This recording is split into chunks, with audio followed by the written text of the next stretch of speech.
Yo, what up, Creative Studio Worship? Christopher Tapi Heru di sini dapat kesempatan indah untuk bisa ambil bagian dalam ibadah hari ini dan juga bisa membagikan pesan Tuhan hari ini. Thank you buat kehormatannya. So, let's just dive in to it. Hari ini bakal ngomongin tentang prayer, ya, tentang doa, tentang pray. How it make us realize, ya, doa mengingatkan kita, menyadarkan kita bahwa Tuhan, God is our hope and joy. Oke, kita akan belajar hari ini. Yang pertama akan bahas dulu tentang apa itu doa. Ya, hampir semua theologians ya di sepanjang sejarah menyatakan hal yang serupa seperti yang Martin Luther juga katakan, ya, bahwa doa itu seperti nafas hidup orang percaya. When you stop praying, you stop breathing, and you stop living. Makanya nggak sedikit kita yang walaupun masih hidup secara jasmani, tapi secara rohani sebenarnya udah mati. Karena udah lama nggak berdoa. Udah lama berhenti bernafas, berarti udah nggak ada kehidupan. Jadi katakan doa adalah nafas hidup orang percaya. Di Alkitab ada contoh yang yang buruk, namanya Simson. Simson sepanjang menjadi hakim atas Israel, 20 tahun kurang lebih dia menjadi hakim atas Israel, dia nggak pernah sekalipun berdoa. Sekali-kalinya dia berdoa ketika dia terikat di kedua tiang. Dia dalam keadaan buta, nggak punya kekuatan lagi. Dan benar-benar di situ pun karena dia nggak pernah berdoa, dia berdoanya salah kepada Tuhan dimulai dengan kata-kata fitnah. Ya Tuhan, mengapa engkau meninggalkan aku? Itu sebuah fitnahan. Kenapa? Karena He will never leave us nor forsake us, and He will always be with us till the end of time. Itu yang Tuhan janjikan. Dan Tuhan bukan manusia yang bisa ingkar janji. Right? Fitnah. Tuhan di mana kau? Kenapa engkau meninggalkan saya? Kalau gue jadi Tuhan, gue bilang kayak, maksud lo gimana sih? Nggak salah nih. Siapa yang ninggalin siapa kan gitu. Ya, itu sebuah contoh yang buruk. Betapa seorang bisa digambarkan, dipakai Tuhan luar biasa, ya, maksudnya karunia-Nya hebat. Ya, orang yang kuat ditakuti, jadi lelucon berakhirnya. Kenapa? Karena dia memutuskan untuk tidak memiliki kehidupan rohani, nggak peduli sama Tuhan, yang dia peduli cuma perasaannya sendiri. Ya, doa pertama adalah nafas hidup orang percaya. Efesus 6 ayat 18 itu ayat tema yang diberikan kepadaku. Tertulis seperti ini tentang berdoa. Berdoalah setiap waktu di dalam roh, dan berjaga-jagalah di dalam doamu itu. Ya, berdoalah setiap waktu. Kita bernafas setiap waktu. Ya, berjaga-jaga dalam doa. Kenapa? Karena roh penurut tapi daging lemah. Kerap kali ayat roh penurut tapi daging lemah suka dijadiin alasan untuk hidup dalam dosa. Untuk terus berkubang dalam dosa, hidup di situ. Karena ya mau gimana dong? Kan Tuhan Yesus yang bilang roh penurut tapi daging lemah. Ayatnya nggak lengkap. Roh penurut tapi daging lemah. Oleh sebab itu berjaga-jagalah dalam doa.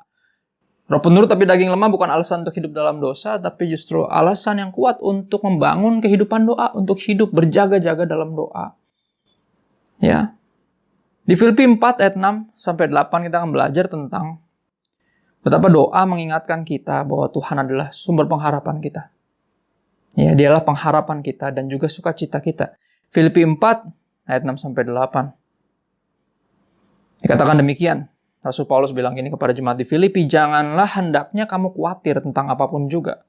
Tetapi nyatakanlah dalam segala hal keinginanmu, kerinduan hatimu kepada Allah dalam doa dan permohonan, garisin kata-kata ini, dengan ucapan syukur. Ini artinya harus dengan ucapan syukur. Tapi kerap kali gini, karena orang jarang berdoa, kita jarang berdoa, bener gak? Kayak orang yang jarang kontak, jarang telepon, cuman datang atau ngontek ketika ada perlunya, ketika lagi mendesak, dia gak akan ada ucapan syukur, nggak akan nanya, apa kabar, udah lama nih, nggak gini, nggak pakai, langsung babi bu, langsung, lu punya duit nggak, lu tolongin gue dong, langsung begitu dalam keadaan panik. Dan nggak sedikit dari kita, karena jarang berdoa, dan cuma cari Tuhan kalau udah kepepet, kalau udah nggak tahu mau ngapain, kalau udah nggak tahu mau ke siapa lagi, ya akhirnya begitu, doa kita, permohonan doa kita nih, nggak dengan ucapan syukur, tapi dengan kepanikan, dengan ketakutan, kekhawatiran, bahkan lebih jauh lagi dengan, kayak keraguan gitu. Tuhan, lu ada gak sih? Maksudnya, lu dengerin gue gak sih? Ya, lu sayang gak sih sebenarnya sama gue? Lihat kata-kata itu. Ya. Hendaknya, janganlah khawatir tentang apapun juga, nyatakan dalam segala hal keinginanmu kepada Allah dalam doa dan permohonan dengan ucapan syukur. Ya. Di ayat sebelumnya dikatakan bersukacitalah senantiasa. Sekali lagi aku katakan bersukacitalah, sebuah perintah tampaknya sukacita nih. Joy. Jadi pertanyaannya gimana caranya? Gimana cara kita bisa berdoa dengan ucapan syukur kalau emang kita lagi dalam keadaan yang panik, terdesak, mendesak, lagi urgent? Bisa. Ya bisa. Harusnya. Kenapa? Karena kunci untuk bisa bersyukur senantiasa adalah apa? Di dalam Tuhan. Ini kata enthusiasm. Antusias ternyata berasal dari root akar katanya dari bahasa Latin ya. En dan theos. En artinya di dalam, in, theos artinya Tuhan. Di dalam Tuhan. Kita hanya bisa bersyukur, bersukacita senantiasa. Ya. Stay joyful in the Lord. And theos di dalam Tuhan. Dan sama hanya bisa bersyukur. Ketika kita benar-benar di dalam Tuhan sungguh-sungguh punya hubungan yang real dengan Tuhan, bukan yang bentuknya religius, tapi yang relational. Ya, ayat 7 dikatakan, damai sejahtera Allah yang melampaui segala akal akan memelihara hati dan pikiranmu dalam Kristus Yesus. Prayer, this is what prayer does. Ini yang terjadi ketika kita berdoa, ya kita menyatakan dalam segala hal keinginan kita kepada Tuhan, kerinduan kita, masalah kita, pergumulan kita kepada Tuhan dalam doa dan permohonan dengan ucapan syukur. Ini yang terjadi. Maka damai sejahtera Allah yang melampaui segala akal, yang membuat orang-orang Kristen dipandang sebagai pilihannya cuma dua nih. Kalau orang dunia ngelihat kita, pilihannya cuma dua nih, antara mereka udah mulai gila atau mereka memiliki, atau kita nih memiliki yang orang dunia nggak punya. Jawabannya yang kedua. Kita punya damai sejahtera Allah yang melampaui segala akal. Yang membuat kerap kali kita dianggap jadi udah mulai kena mental. Kalau pakai bahasa anak sekarang tuh. Ya walaupun tentang mental health issues nggak boleh sembarangan untuk kita ucapkan seperti itu. Tapi orang dunia akan lihat nih, orang-orang kayak udah mulai stres nih. Atau mereka memiliki yang kita nggak punya. Of course. Kita punya damai sejahtera Allah yang melampaui segala akal. Yang membuat kita akan kelihatan lose our minds, tapi nggak. Ya kita punya iman kepada Tuhan yang layak diandalkan. Layak diharapkan. Kita punya pengharapan. Ya, damai sejahtera Allah melampaui segala akal akan memelihara hati dan pikiran kita dalam Kristus Yesus. Doa memampukan kita untuk berfokus kepada Kristus sehingga kita bisa bersukacita senantiasa dan bisa berdoa, ya, menyerahkan segala kekhawatiran kita kepada Tuhan karena Dia memelihara hidup kita. Ya, ayat 8. Jadi akhirnya saudara-saudara, semua yang benar, semua yang mulia, semua yang adil, semua yang suci, semua yang manis, semua yang sedap didengar, semua yang disebut kebajikan dan patut dipuji. Pikirkanlah semuanya itu, atau lebih tepatnya, karena dari tadi ngomongin tentang Yesus, think about Him. Doa memampukan kita, memfokuskan kita untuk terus mengingat Dia, memandang Dia. Ya, berharap kepadanya. Mengingatkan diri kita bahwa kita punya sukacita sorga. Ya, Kristus. Nah, berbicara tentang sukacita lebih lanjut, doa sebagai pengingat bahwa God is our joy. Ya, Mazmur 37 ayat 4. Satu ayat yang sebenarnya bagus banget, tapi kalau ditarik keluar konteks jadi miskin ya. Artinya jadi kurang. Mazmur 37 ayat 4 dikatakan gini, dan bergembiralah karena Tuhan. Maka Ia akan memberikan kepadamu apa yang diinginkan hatimu. Orang kerap kali cuman fokus di bagian B-nya doang. Serius lu? Gue bisa minta apa aja dan Tuhan akan kasih gue seperti yang gue pengen. Coba lihat ayatnya, perhatiin. Bergembiralah karena Tuhan. Gini, orang bete kenapa sih? Kenapa orang kesel? Kenapa orang kecewa? Kenapa orang marah? Ya, alasannya jelas. Karena nggak dapetin apa yang diinginkan hatinya. Bener nggak? Ya. Dan kalau kita bergembira karena Tuhan, siapa yang hati kita inginkan? Tuhan.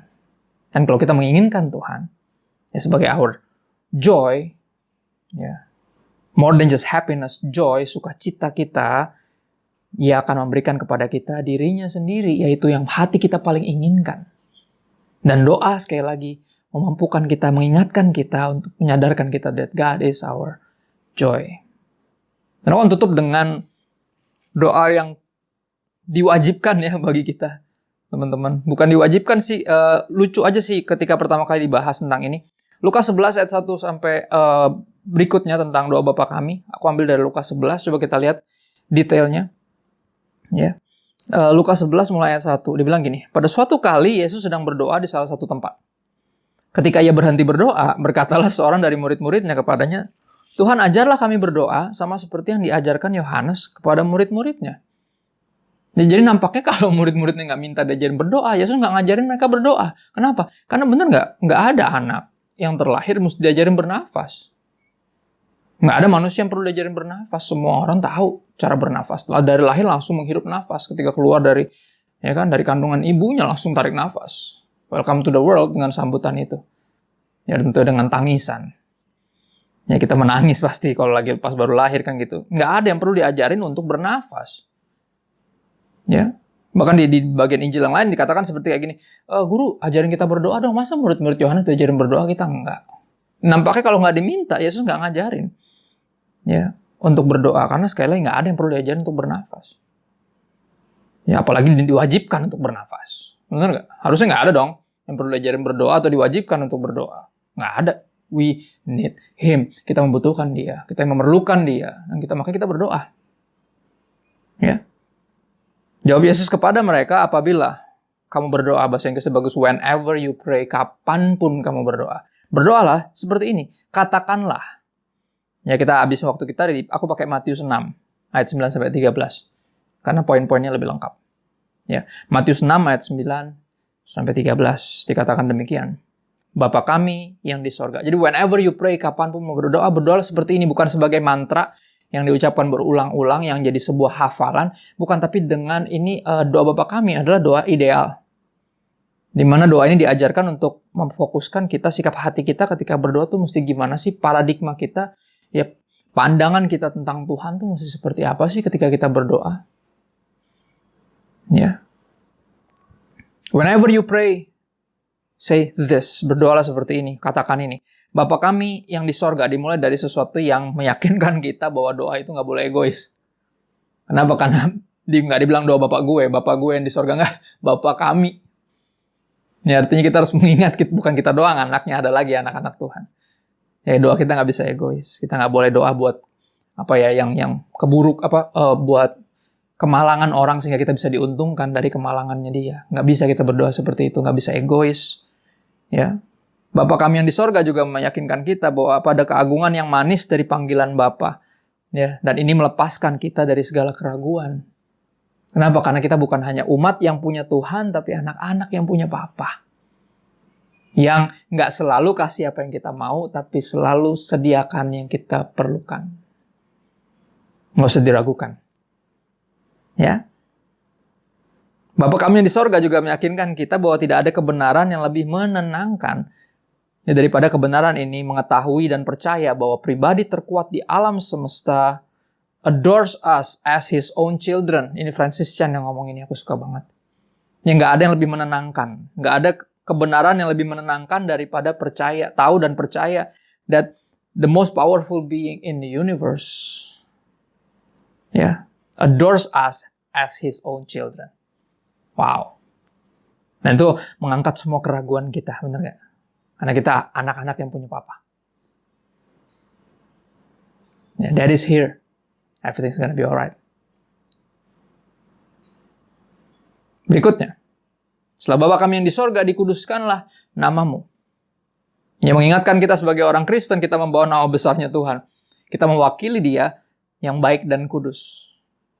Ya, artinya dikuduskanlah namamu adalah sebuah permintaan, permohonan supaya Tuhan memampukan kita, menjaga kita supaya kita tidak mencemarkan nama besarnya yang kita bawa kemana-mana. Ini aku lulusan Universitas Pelita Harapan dan ingat banget ketika pakai jaket UPH, aku bawa motornya lebih alim. Dulu ya, kalau sekarang udah alim banget lah ya. Dulu zaman masih darah-darah muda, darah-darah panas, zaman kuliah kan kebut-kebutan dan segala macam. Tapi kalau pakai jaket UPH somehow aku takut dilihat kayak, anak UPH nyetirnya gini. Tapi gini, di luar dari jaket yang kita pakai atau instansi yang kita bawa namanya, jangan pernah lupa kita ini anak Tuhan yang bawa nama Tuhan, nama besar Bapa kita yang di sorga. Ya, jadi jangan ngasal hidupnya. Ya, dikuduskanlah namamu adalah sebuah permohonan, mampukan saya ya, untuk hidup sesuai dengan predikat saya anak Tuhan, sehingga namamu namamu dikuduskan, semua orang revere. Ya, your name, oh Lord, permohonan itu. Datanglah kerajaanmu berikutnya. Kita meminta Tuhan untuk berdaulat sepenuhnya atas kita, hingga kita ingin mentaatinya dengan segenap hati dan tentunya joy, sukacita. Bukan karena harus, tapi karena pengen. Ya, cinta mengubah duty to delight. Kewajiban jadi kerinduan. Ya, datanglah kerajaanmu. Berdaulatlah atasku. Gitu. Atur saya Tuhan, kan gitu ya.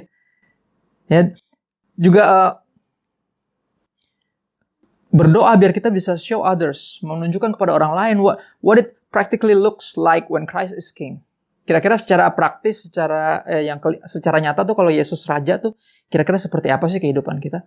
Ya berapa kita hidup kayak kita raja atas diri kita sendiri, atas hidup kita sendiri. Dan kita harus bertobat dari mental ini. Kita harus tahu bahwa kita ini umat dari raja. Ya, kita punya raja. Kita bukan raja atas diri kita sendiri, atas hidup kita sendiri. No. Ya. Turun dari tahta. Biar dia yang mengatur hidup kita, jangan kita yang sakar pedewek sesuka-sukanya sendiri. Ya, berikutnya. Jadilah kehendakmu di bumi seperti di sorga. Ya. Artinya apa? Kita menundukkan kehendak bebas kita, free will kita, di bawah kehendak Tuhan, seperti Yesus juga melakukannya. Yesus minta di akhir di doa Taman Getsemani, dia ngajarin kita. Minta aja. Dan kita anak kepada Papa, minta, tapi apa dengan mental? Apa habis minta, bilang ini, tapi bukan kehendakku yang jadi, melainkan kehendakmu. Permintaan jikalau boleh, jikalau bisa, jikalau mungkin. Ya, tapi bukan kehendakku yang jadi, melainkan kehendakmu. Jadilah kehendakmu di bumi seperti di sorga. Ya. Yohanes 4 ayat 34, Tuhan Yesus bilang kayak gini tentang yang dia rindukan, yang dia inginkan, ya, makananku, rezekiku. Kalau terjemahan lama bilang rezeki, atau kalau zaman sekarang hoki buat saya, kata Tuhan Yesus. Sukses bagi saya ialah melakukan kehendak Dia yang mengutus aku dan menyelesaikan pekerjaannya. Dan kalau itu suksesnya Yesus, mestinya itu pula suksesnya kita, para pengikut Kristus. Ya, kerinduan kita itu. Jadilah kehendakmu di bumi seperti di sorga. Mampukan saya menyelesaikan apa yang kau ingin untuk saya selesaikan. Kerjakan apa yang kau ingin untuk saya kerjakan. Permohonan itu. Ya, berikutnya setelah berbagai ucapan syukur pengagungan di depan, berikutnya baru permintaan. Berikanlah kami pada hari ini makanan kami yang secukupnya. Nah, baru minta buat kita. Ya, sebuah kutipan dari doa yang Salomo pernah panjatkan. Nggak tahu dalam konteks bukan doa kayaknya ini. Amsal 30 ayat 8-9. Amsal 30 ayat 8-9. Salomo bilang gini, jauhkanlah daripadaku kecurangan dan kebohongan. Jangan berikan kepadaku kemiskinan atau kekayaan. Mau ada nggak pernah berdoa gini? Tuhan jangan bikin saya kaya, tapi juga please jangan izinkan saya jadi terlalu miskin. Ya. Biarkanlah aku menikmati makanan yang menjadi bagianku. Lihat. Seperti yang Tuhan Yesus ajarin. Berikanlah kami pada hari ini makanan kami yang secukupnya. Kenapa cuma buat hari ini? Karena kesusahan sehari cukup untuk sehari. Ya. Artinya apa? Kita berdoa biar tiap saat kita diajar, belajar, dan mengingat untuk terus mengandalkan Tuhan. Day by day by day. Nggak ada momen di mana kita ngerasa nggak perlu berdoa, nggak perlu mengandalkan Tuhan. Kita selalu sadar bahwa kita memerlukan Tuhan. Ya. Biarkanlah aku menikmati makanan yang menjadi bagianku, supaya kalau aku kenyang, aku tidak menyangkalmu dan berkata, siapa Tuhan itu? Ya kan kalau kaya kan kelewatan jadi begitu, lupa. Kacang lupa kulit, lupa daratan katanya. Ya bahasanya kita tuh. Atau kalau aku miskin, maka dia bilang, jangan bikin aku kaya, nanti aku kayak sombong dan lupa, kayak siapa tuh Tuhan? Gitu ya. Atau aku miskin sehingga aku mencuri dan mencemarkan nama Allahku. Bahkan dalam permintaan untuk mencukupkan kebutuhan sehari-hari pun dipenuhi juga dengan apa? Mampukan saya untuk mempermuliakan engkau dengan seberapapun yang kau percayakan dalam hidup saya. Ajarkan saya untuk mengenal kata cukup. Ya, makanya berikanlah kami pada hari ini makanan yang secukupnya. Bukan yang berlimpah-limpah, tapi yang secukupnya. Ya, berikutnya. Ampunilah kami akan kesalahan kami, seperti kami juga mengampuni orang yang bersalah kepada kami. Pernah renungin nggak poin ini? Ya, kalau direnungin sebenarnya nyebelin, bukan nyebelin sih. Mind-blowing. Tapi juga heartwarming di saat yang bersamaan. Ya. Artinya gini sederhana, ampuni kesalahan kami sebesar kami mengampuni orang lain yang bersalah kepada kami. Soalnya kita berdoa sama Tuhan, Tuhan ampuni saya sebesar saya ngampunin orang. Kalau kita ngampunin orang kayak awas loh pokoknya, ya oke, tapi awas tuh sekali lagi. Kalau kita ngampunin orang kayak gitu, kita bilang sama Tuhan, Tuhan ampuni saya kayak gitu juga deh. Enggak kan? Kita pengennya kan diampuni seutuhnya, sepenuhnya. Kalau gitu ampuni juga, maafkan. Ya, yang bersalah kepada kita, kita ampuni. Kita harus mampu berdoa seperti Kristus berdoa di atas kayu salib, Bapa ampuni mereka. Mereka nggak tahu yang mereka perbuat. Ya. Dan tentunya berikutnya, janganlah membawa kami ke dalam pencobaan, tapi lepaskanlah kami daripada yang jahat. Ya, dan ini jelas bukan semata doa tolak bala, biar nggak kenapa-napa gitu. Enggak, bukan. Melainkan sebuah permohonan untuk diselamatkan dari kesesatan. Lepaskanlah kami daripada yang jahat, bukan dari yang nggak enak terjadi atau hal-hal kemalangan. Bukan, yang jahat siapa sih jahat? Iblis. Ya. Jangan bawa kami ke dalam pencobaan. Ya kenapa bisa masuk sendiri soalnya? Bener gak?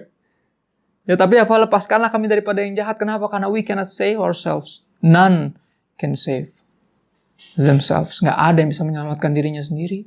Kita bisa masuk sendiri ke dalam pencobaan, nggak perlu dibawa. Ya tapi apa? Lepaskanlah kami daripada yang jahat. Ya, hanya Tuhan yang bisa menyelamatkan kita. Sebuah permohonan yang dipenuhi kerendahan hati, ketahuidirian, sadar. Ya siapa kita? Karena Engkaulah yang punya kerajaan dan kuasa dan kemuliaan sampai selama-lamanya. Amin. Ya aku tutup dengan ini. Ya, kita berdoa bukan untuk mengingatkan Tuhan. Karena seperti yang kita semua tahu, God doesn't miss a thing. Dia nggak pernah kelewatan satu hal pun dalam hidup kita. Nggak ada yang luput dari perhatiannya. Dibilang selai rambut pun kita tuh nggak akan jatuh tanpa seizin Dia. Semua helai rambut di kepala kita Dia tahu jumlahnya. Ya. Artinya apa? Kita berdoa bukan untuk mengingatkan Tuhan. Dan Tuhan nggak pernah kelewatan satu pun dan apalagi lupa. Nggak mungkin. Dia nggak mungkin bisa lupa. Artinya kita nggak berdoa. Ya, kita berdoa bukan untuk mengingatkan Tuhan. Melainkan untuk mengingatkan diri. Ada dua hal. Aku tutup dengan ini. Ya, we pray to remind ourselves. Ya, kita berdoa bukan untuk mengingatkan Tuhan. Tapi untuk mengingatkan diri kita. Bahwa apa yang pertama, kita bukan Tuhan. Oke. Semakin kita sering berdoa, kita semakin disadarkan. We are not the center of the universe. Jesus is. Ya, kita bukan Tuhan. Yesus Tuhan. Ya. Doa mengingatkan kita bahwa kita bukan Tuhan. Dan yang kedua, yang menenangkan. Ya, yang akan membangkitkan sukacita. Selalu ketenangan. Mengingatkan kita bahwa kita punya Tuhan. Atau lebih jauh lagi. Dalam kekristenan kita mengenal kita ini dimiliki oleh Tuhan. Bukan kita punya Tuhan, tapi Tuhan itu memiliki kita. Ya, dua hal yang diingatkan. Kita berdoa bukan untuk mengingatkan Tuhan, melainkan untuk mengingatkan diri kita bahwa kita bukan Tuhan. Yang kedua, yang terakhir, kita punya Tuhan. Dan aku harap apa yang aku bagi ini sederhana. Ini bisa membantu kita untuk nggak perlu lagi ya dipaksa untuk berdoa, diinget-ingetin. Ya, di dalam tanda kutip di jadwal-jadwal disiplin-disiplin nggak perlu. He's the air we breathe. Ya, Tuhan adalah udara yang kita hirup. Ya, biar semua yang kita lakukan di dalam doa dan permohonan. Ya, semua tindak tanduk kita ini dalam nama Yesus. Kolose 3:17 bilang gitu. Biar apapun yang kita lakukan dengan perkataan maupun perbuatan, ya kita lakukan dalam nama Yesus sambil mengucap syukur oleh Dia, oleh Kristus kepada Bapa. Ya, kepada Tuhan, kepada Allah Bapa kita. Dan sekali lagi aku berdoa sungguh-sungguh. Biar kita karena menyadari bahwa kita perlu Tuhan. Ya, kita bukan Tuhan, tapi kita punya Tuhan. Ya, kita akan lebih sering lagi berdoa. Dan sungguh-sungguh terus diingatkan that God is our hope and joy. Let me close us in prayer. Bersyukur Tuhan buat hadirat-Mu, walaupun secara mata jasmani kami nggak bisa melihat Tuhan. Bahkan masih daring seperti ini, kami aja nggak bisa ketemu satu sama lain. Kami bersyukur punya Tuhan tidak terbatas ruang dan waktu. Tuhan yang menepati janjinya untuk selalu hadir ketika ada 2 atau 3 orang berkumpul mencari Engkau. Dalam format apapun, Kau tetap hadir. Thank you. Kami tahu Engkau hadir karena suara-Mu sangat jelas di telinga kami, meyakinkan kami that you are here and you are near. Firman Tuhan itu dekat di mulut kami dan di hati kami. Tuhan cuma sejauh doa. Kami bersyukur buat hadirat-Mu yang mengubahkan kami. Biar benih yang telah ditabur firman Tuhan, yang keluar dari mulut-Mu berasal dari hati-Mu ya Tuhan. Nggak jatuh di sembarang tempat, tapi bisa jatuh di tanah hati yang tepat. Sehingga bisa terus berbuah, bertumbuh dan berbuah apapun musimnya, bahkan di tengah pandemi sekalipun. Kami minta bantuan Roh Kudus untuk sungguh-sungguh membantu kami dalam berdoa, karena kerap kali kami nggak tahu bagaimana harus berdoa. Ada kata-kata yang tidak terungkapkan. Tapi kami tahu Roh Kudus, Engkau membantu kami berdoa. Kami minta bantuan-Mu untuk menjadi pelaku firman, bukan hanya pendengar firman. Ketika kami disadarkan kami yang perlu Tuhan, biar kami sungguh-sungguh menghidupi nilai itu. Semakin kami sering berdoa, kami semakin sadar akan kebutuhan kami, kebergantungan kami sama Tuhan, dan hanya Engkaulah pengharapan kami. Hanya Engkau yang layak diharapkan. Segala sesuatu bisa ada dan tiada begitu saja, tapi hanya Engkau yang tinggal tetap. Kami bersyukur memiliki-Mu. Kami bersyukur dimiliki oleh-Mu. Kami minta bantuan Roh Kudus kepada-Mu, Bapa yang baik, dalam nama Yesus. Amin. God bless you. Stay safe and healthy.